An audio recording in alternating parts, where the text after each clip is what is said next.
नमस्कार. आज आपण करणार आहे तर झणझणीत कोल्हापुरी मिसळ. नो फेल्ड रेसिपी आहे, कुणी करू शकेल इतक्या सोप्या पद्धतीने. झटकीपट होती, जास्त काही सामानाची गरज लागत नाही. रेसिपीला सुरुवात करू. एक पॅन घेतलेला आहे. पॅनमध्ये 2 चमचे सुकं खोबऱ्याचा खीस टाकून घ्यायचा. त्यामध्ये 1 चमचा पांढरे तीळ, 1 चमचा खसखस टाकायचं आणि लो ते मिडियम गॅसवरती भाजायचं. मोठ्या गॅस अजिबात करायचं नाही. मोठ्या गॅसचं केलं तर पटकन करपत हे. त्यामुळे ते मिडियम गॅसवर चांगलं भाजून घ्यायचं. खोबरं तीळ सगळं चांगलं भाजून झालेलं आहे.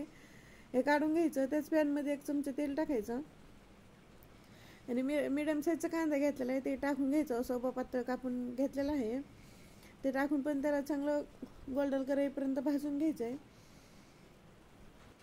हे लो ते मिडियम गॅसवरती भाजून घ्यायचं. चांगला कांदा भाजता आलेला आता. आणि टोमॅटो वगैरे काही वापरत नाही, फक्त कांदा वापरते. त्या मिडियम साईजचा कांदा घेतलेला आहे. एक शिट्टी काढून घेतलेली मटकीला. मोड आली मटकी, एक शिट्टी काढायची. थोडंसं मीठ आणि छोटा चमचा हळद टाकून शिजवून घ्यायचं. एक शिट्टी काढली छान अशी मटकी शिजती. त्यात पाणी टाकून द्यायचं नाही. एक मोठी कढई घ्यायची, त्यात 3 मोठे चमचे तेल टाकायचं, कारण मिसळला भरपूर असं तेल वापरलं जात आहे. आणि त्यामध्ये मिडियम साईजचे 3 कांदे टाकायचे, बारीक कापून टाकायचे. आणि त्याला असं गुलाबी रंग यायला लागला की लगेच त्यामध्ये मसाला वाटून घेतलेला ते टाकून घ्यायचा. पाणी न घालता वाटायचं. लागलं असं 1 तर नाही 2 चमचे पाणी टाकायचं, नाहीतर नाही टाकलं तरी चालतंय. चांगलं बारीक वाटून घेतलेलं आहे ते टाकून घ्यायचं. 3 ते 4 मिनिटासाठी कांद्यासोबतही परतून घ्यायचा. ते चांगलं परतून झालं की मोठे 2 चमचे कांदा लसूण मसाला टाकलेला आहे आणि 1 मोठा चमचा बेडगी मिरची पावडर. कलर पण खूप छान येते आणि पचायला पण हलके असते. तुमच्याकडे जर कांदा लसूण मसाला नसेल तर आपल्या ठेवणीतला जे काळा मसाला असतो ते वापरतं चालतंय. थोडंसं पाणी टाकायचं मसाले करपुनी म्हणून.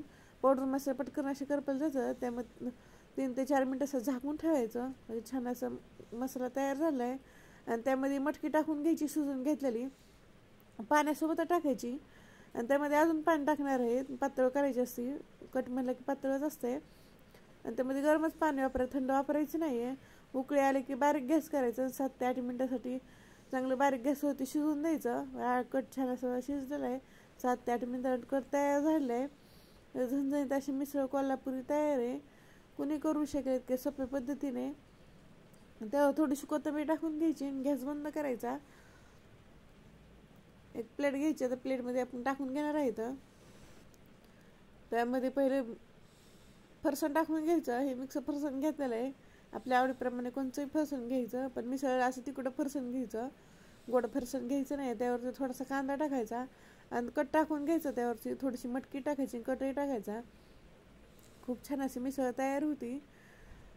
आणि नो फेल्ड रेसिपी आहे, कुणी करू शकेल इतक्या सोप्या पद्धतीने. त्यावरून थोडासा अजून कांदा टाकून घ्यायचा, थोडीशी कोथिंबीर टाकायची. खूप छान अशी होती.